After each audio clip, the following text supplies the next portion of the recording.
నమస్తే అండి, అందరికీ welcome to our channel Podarillu by IPS. Krishnashtami special కమ్మనైన బెల్లం అటుకుల పాయసం చాలా చాలా రుచిగా ఉంటుంది. తప్పకుండా ట్రై చేసేసేయండి. ముందుగా స్టవ్ ఆన్ చేసుకొని గిన్నె పెట్టుకొని ఇక్కడ నేను ఆవు నెయ్యి వేసుకున్నానండి. ప్రసాదం చేసుకుంటున్నాను కాబట్టి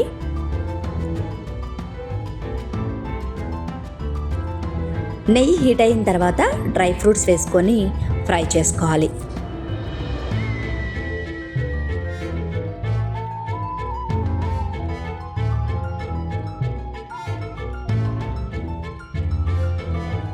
ఈ విధంగా ఫ్రై అయిన తర్వాత ఒక ప్లేట్లోకి ఈ డ్రై ఫ్రూట్స్ అనేది తీసుకొని ఇప్పుడు ఇందులోకి 2 స్పూన్ల కడిగిన పెసరపప్పు అలాగే 1 కప్పు అటుకులు వేసుకొని దోరగా ఫ్రై చేసుకోవాలి.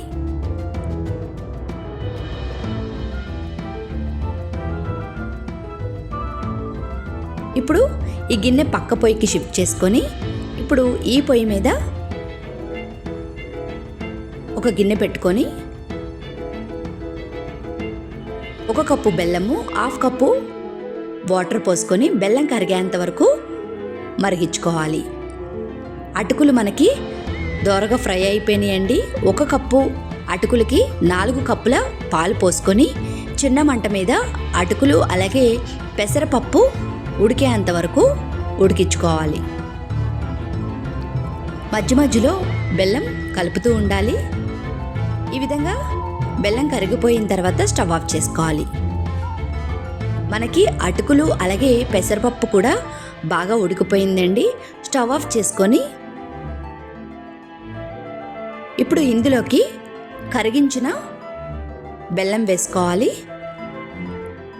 ఇలా గనక చేసినట్లయితే పాలు విరగకుండా ఉంటుందండి.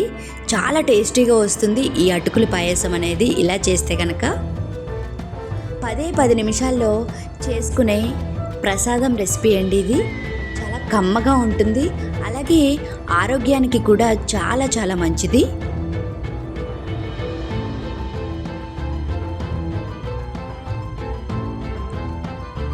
ఈ విధంగా కలుపుకున్న తర్వాత ఇప్పుడు ఇందులోకి డ్రై ఫ్రూట్స్ వేసుకోవాలి. ముందుగా మనం ఫ్రై చేసుకున్నాం కదండి, ఆ డ్రై ఫ్రూట్స్ అలాగే ఇలాచీ వేసుకొని బాగా కలుపుకోవాలి.